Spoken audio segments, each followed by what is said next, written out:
In 1988, a research team at Tufts University did something that had rarely been attempted before. They took a group of men and women between the ages of 86 and 96, not athletes, not people with exceptional health histories, frail, elderly nursing home residents, people who, by every conventional measure, were past the point where muscle could be meaningfully rebuilt. And they asked a simple question: what happens if we give these bodies a reason to respond? The results were not subtle. After 8 weeks of progressive resistance training, the participants gained an average of 174% in muscle strength. Not 10%, not 20%, 174.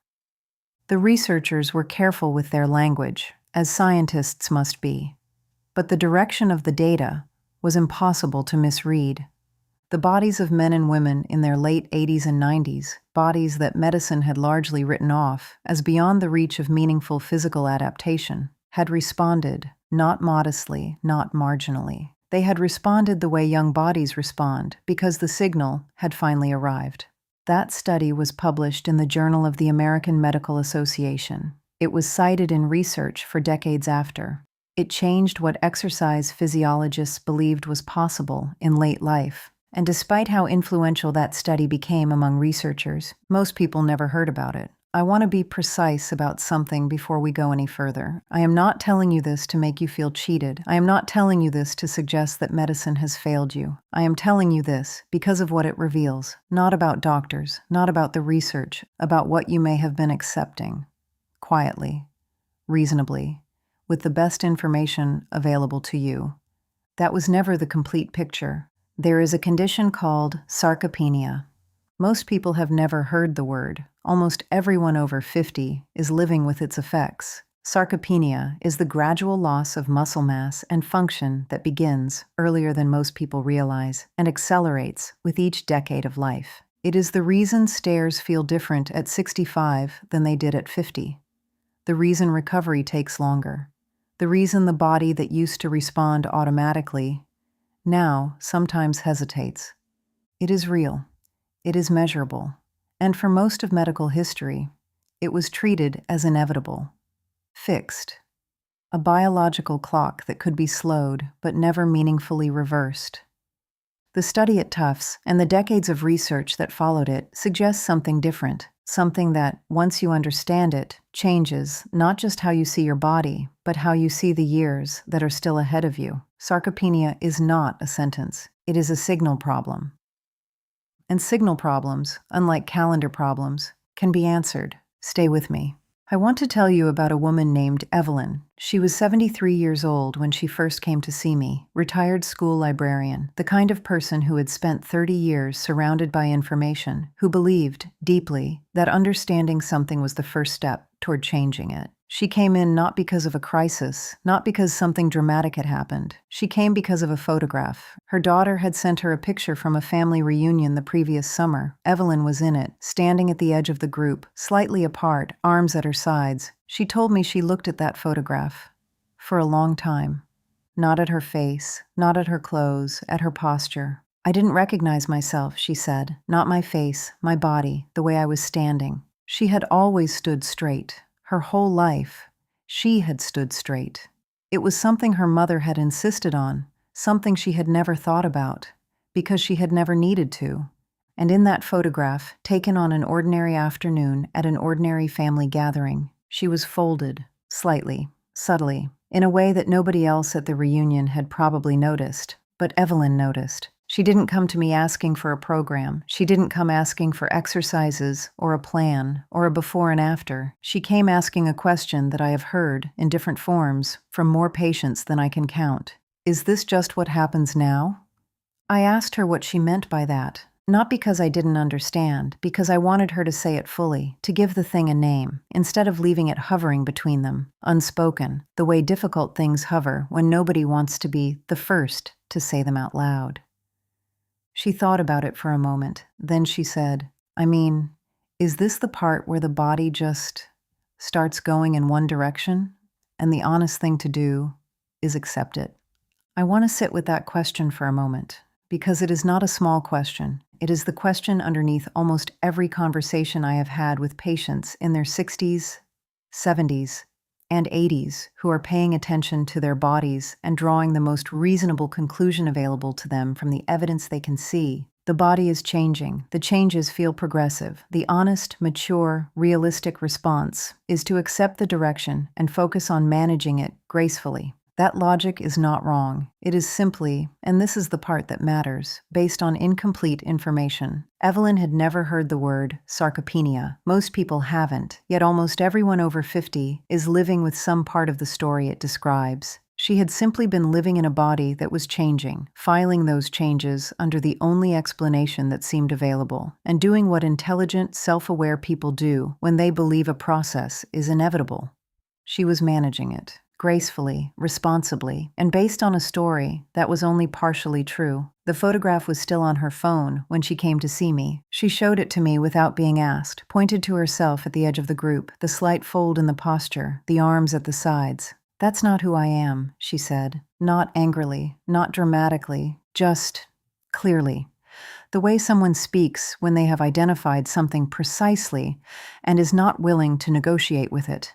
That clarity, that refusal to fully accept the conclusion, was the most important thing Evelyn brought into my office that day. Not her medical history, not her symptoms, not anything that would appear on a standard intake form. The fact that she looked at a photograph and recognized a distance between who she was and who she was becoming, and decided, quietly, that the distance was worth questioning. If sarcopenia is a signal problem, the obvious question is this: what exactly is the signal?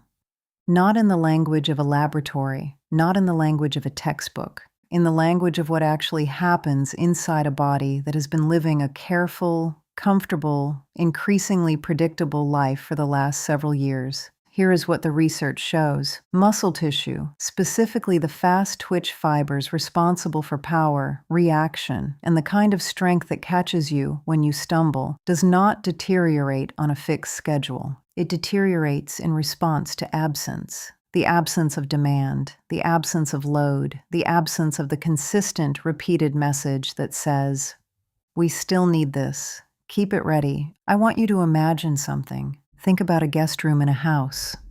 A room that used to be prepared for visitors, fresh sheets, a lamp that worked, space in the closet, a room that was ready because people came. And then, over the years, the visits became less frequent, then occasional, then stopped entirely. And quietly, without any single decision being made, the sheets disappeared into another closet, a box appeared in the corner, then another, the lamp burned out, and nobody replaced it. The room didn't break. The house didn't fail. The room simply stopped being prepared for something it was no longer being asked to do. Muscle works in much the same way. When fibers are regularly recruited, when they are asked consistently to produce effort beyond what ordinary daily movement requires, they maintain themselves, they stay prepared, they remain ready for the visit. When that recruitment stops, when life becomes smooth enough that nothing ever quite requires a genuine effort, the body makes a quiet, entirely logical calculation. We are not being asked for this anymore. Let's redirect those resources, not dramatically, not all at once, the way a guest room becomes storage, gradually, reasonably, without anyone deciding it should. The researchers at Tufts understood this. What made their 1988 study significant was not just the result, the 174% strength gain in nursing home residents in their late 80s and 90s. It was what the result implied. If frail elderly patients could rebuild meaningful muscle strength in 8 weeks, if bodies that had been sedentary for years could respond that dramatically to the right stimulus, then the loss itself was never primarily about age. It was about signal, specifically about the prolonged absence of it. Researchers have a technical name for it: the minimum effective dose of mechanical stimulation, which is simply a complicated way of describing a very simple idea. The body needs a reason, a consistent reason, a repeated reason, a reason believable enough that the body understands this is not a temporary experiment. This is the new reality. Stay ready. Below that threshold, the quiet withdrawal continues. The guest room fills with boxes, The sheets find another closet. Above it, even slightly above it, even in bodies that have been below it for years, the body begins to respond. The room gets cleared. The lamp gets replaced. The sheets come back. Not because the house changed, because someone decided the room was worth preparing again. That is what the Tufts study showed in 1988, and what dozens of studies since have confirmed in populations ranging from healthy adults in their 60s to frail nursing home residents in their 90s. The guest room is never permanently closed. It is simply waiting to be needed. For most of medical history, the conversation about muscle and aging went something like this. Strength peaks in your 30s. It declines gradually through your 40s and 50s. It accelerates through your 60s and beyond. This is biology. This is the clock. This is what happens. The role of medicine was to manage the decline responsibly, to help people maintain function for as long as possible, to slow the clock, not question whether the clock was the right metaphor. That wasn't negligence. The physicians and researchers who held this view were working with the best evidence available to them. They were observing something real, the consistent, measurable pattern of muscle loss in aging populations, and drawing the most reasonable conclusion the data seemed to support. The pattern was real. The conclusion was incomplete. Nobody ever used the word sarcopenia with Evelyn. Nobody sat her down and explained that muscle tissue responds to demand, that the fibers responsible for power and reaction don't disappear on a schedule. They disappear in response to silence. What she heard over decades in doctors' offices and health articles and casual conversations with people her age who were navigating the same changes was something simpler. You're getting older, and older bodies do less. That message wasn't delivered unkindly. It wasn't delivered with any intention to limit her. It was delivered as honesty, as the realistic, mature, compassionate thing to say to someone paying attention to their body and noticing the direction it seemed to be moving. The problem, the quiet, consequential problem, was that the honesty was built on an incomplete model. Here is where the thinking had gone wrong. When researchers looked at aging populations and observed muscle loss, they were observing something true. Older adults had significantly less muscle mass than younger adults. What they were not fully accounting for was the question of cause. Was the muscle loss causing the sedentary behavior, or was the sedentary behavior causing the muscle loss? It sounds like a simple question. It took the field a surprisingly long time to answer it clearly. The assumption for most of the 20th century was that the direction ran one way. Age reduces muscle. Reduced muscle limits activity. Limited activity is the natural consequence of an aging body. What the research, beginning with the study at Tufts and accelerating through the decades that followed, began to reveal was something the original model hadn't anticipated. In many people, in many bodies, the sequence had been misread. Limited activity was not only the consequence of muscle loss, it was, in significant part, a cause of it. This is not a small distinction. If the clock runs in one direction and the body simply follows, the honest response is acceptance. But if the absence of signal is doing much of the work that age was being blamed for, then the honest response is a question. How much of what I've been accepting was ever actually fixed? Evelyn had been closing doors, not because she wanted to, not because she had given up, because every credible voice in her life had told her, implicitly and consistently, that the direction was set. She was being realistic. She was being exactly the kind of person who faces difficult truths without flinching. The problem was that the truth she was facing was only partially true, and the part that was missing, the part that the study published in 1988 had begun to illuminate, was the part that changed everything. Evelyn came back 3 weeks after that first appointment. She sat down the same way she always did, carefully, the way she had been sitting down for the last few years, with the quiet, automatic calculation of someone who has started paying attention to chairs. But something was different. I noticed it before she said anything. Not dramatically different, not transformed, just slightly less negotiated. The way she moved into the room, the way she settled. I didn't say anything. I waited. She had started with something simple, not a gym, not a program, not anything that required equipment or membership or a version of herself she hadn't been in 15 years. She had started with a chair, her kitchen chair, the one she sat in every morning with her coffee before the day began. She stood up from it, slowly, deliberately, without using her hands, then sat back down, then stood up again, 5 times. Every morning, before the coffee finished brewing. That was it. She told me the first morning had surprised her. Not because it was hard, though it was harder than she expected, and her legs had been shaking by the 4th repetition in a way that embarrassed her slightly, alone in her own kitchen, but because of what she felt afterward. Not strength exactly, not any measurable improvement she could point to. Something quieter than that. The particular feeling of having asked her body for something and having her body answer. It felt like a conversation, she said. I didn't realize I'd stopped having it. By the end of the 2nd week, the shaking was gone. Not reduced, gone. She stood up 5 times and sat back down, and her legs simply did what she asked them to do, without negotiation, without the quiet internal calculation that had become, over months and years, simply the way she moved.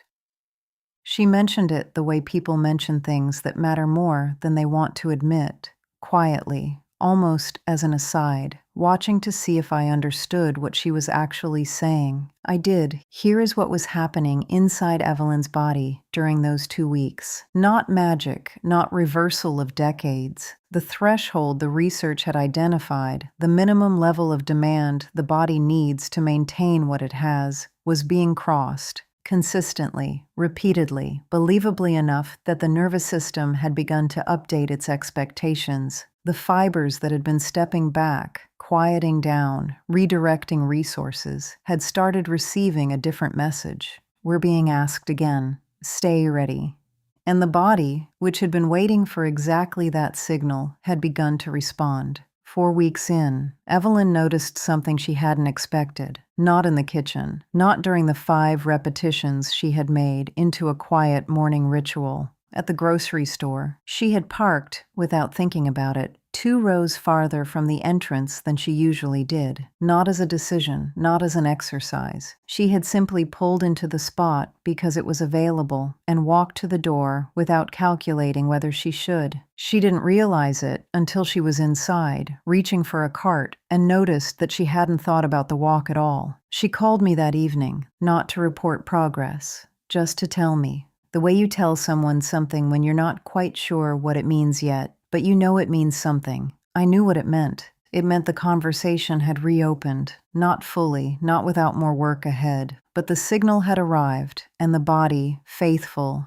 efficient, responsive as it had always been, had begun to answer, the way it always does when it finally receives a reason to. I want to be careful here, because this is the moment in a conversation like this one where it would be easy to overstate, to take what happened with Evelyn and what the research shows and turn it into a promise that neither I nor the science can honestly make. I won't do that. What the research shows is specific. Not dramatic, not miraculous, specific. Studies conducted since the Tufts work at institutions across the United States, Europe, and Japan have consistently demonstrated measurable increases in muscle mass, strength, and functional capacity in adults, ranging from their early 60s to their late 90s. Not in athletes, not in people with exceptional genetics or health histories. In ordinary adults, sedentary adults, adults who had been below the threshold for months or years before the intervention began. The details vary by study, by population, by protocol, but the direction is consistent. Meaningful recovery of previously lost muscle mass, in some cases substantial, within weeks, not years. Measurable improvements in balance, gait, and functional independence in time frames that surprised even the researchers conducting the trials. Strength gains in adults in their 80s and 90s that exercise physiologists had previously considered outside the range of what aging bodies could achieve. I want to say something about those findings, not to impress you with them, not to suggest that the path from here to there is simple or guaranteed, but because results, when they represent real bodies, real men and women who came into a study sedentary and discouraged and left it measurably stronger, are not abstractions. They are evidence of something the body was always capable of, that nobody had thought to ask it for. Margaret was 71 when she stopped asking. I've mentioned my mother before, not in detail, but I want to say something about her here, in the context of this research, that I haven't said before. My mother was not frail. She was not ill. She was not, by any clinical measure, someone who needed to stop.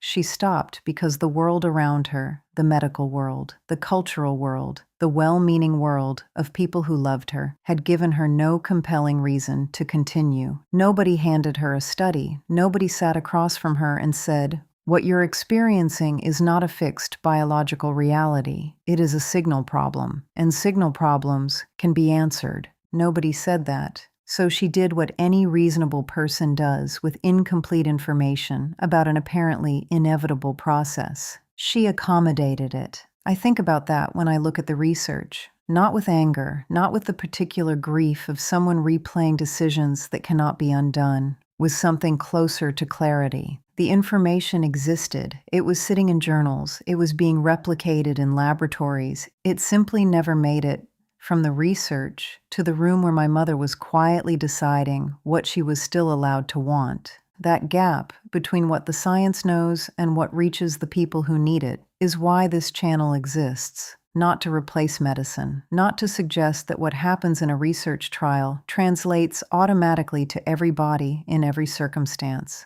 but to close the distance, slightly, between a study published decades ago and a woman sitting in her kitchen today looking at a photograph and wondering if the direction is really as fixed as everyone around her seems to believe. And Evelyn is not my mother, but she was sitting in the same room, carrying the same incomplete information, drawing the same reasonable conclusions from a story that had a different ending than the one she had been handed. The difference, the only difference, was that someone sat across from her and offered her the rest of the story. I want to ask you something, not as a physician, not as someone with 2 decades of research and clinical work sitting behind every word of this conversation, just as someone who has been here with you for the last 40 minutes. You came to this video with a title. They told you muscle loss after 60 was inevitable. A study proved them wrong. And I want to be honest with you about what that title means and what it doesn't mean.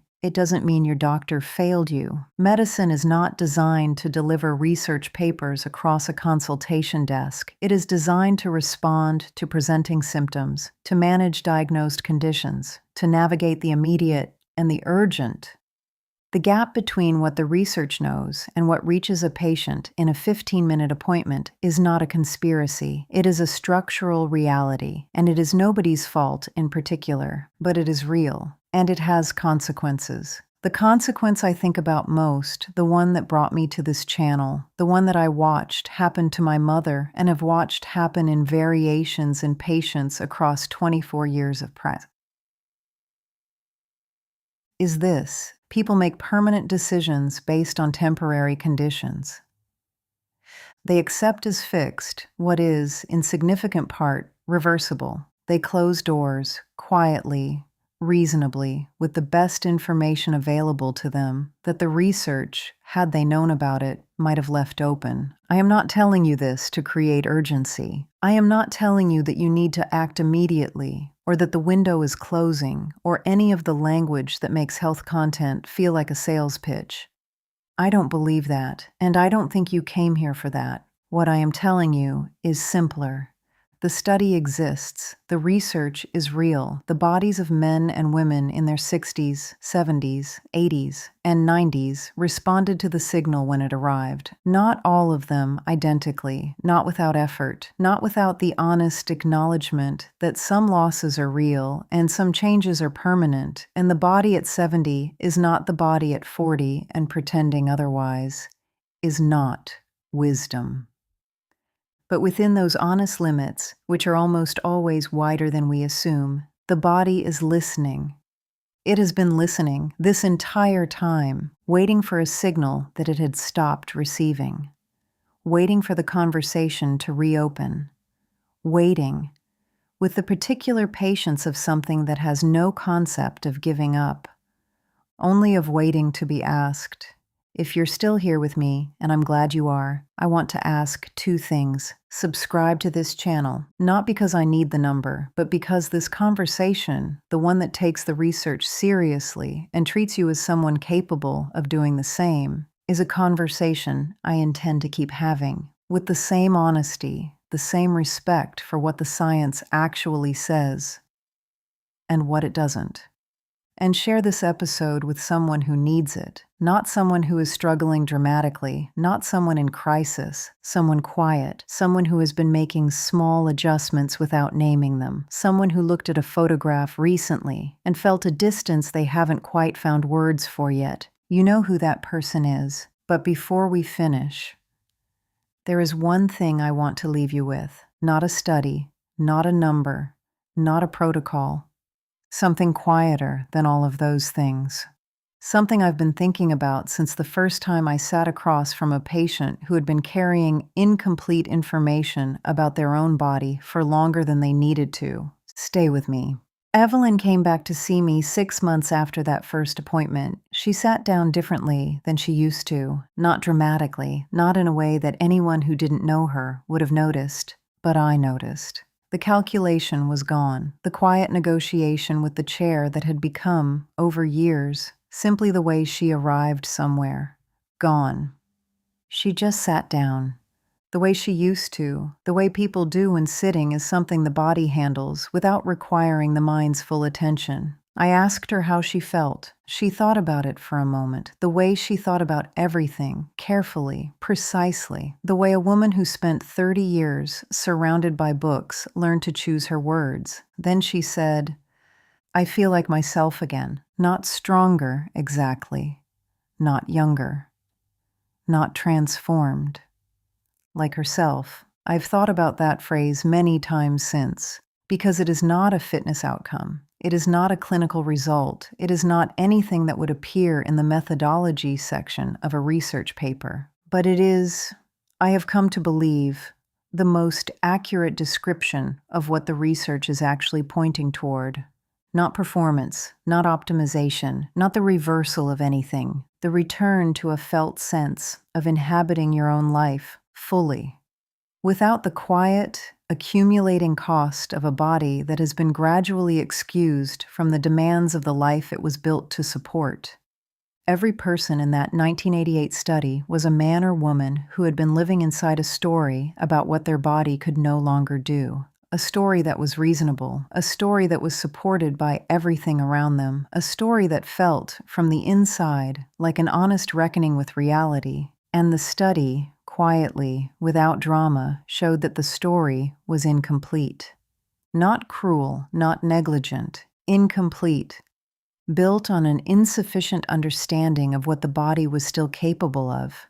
When someone finally thought to ask, I think about my mother often when I read that research. Not because it changes what happened, it doesn't, but because it reminds me how much of aging is shaped by the stories we believe are finished before they actually are. That is what I want to leave you with today. Not the study, not the mechanism, not any of the careful, specific, well-documented evidence that this conversation has been built around. Just this.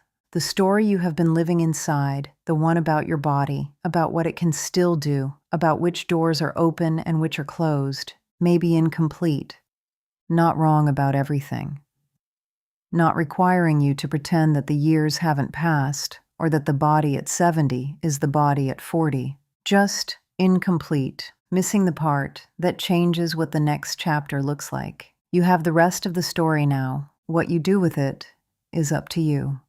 My name is Dr. Sarah Mitchell. Thank you for spending this time with me. Until next time.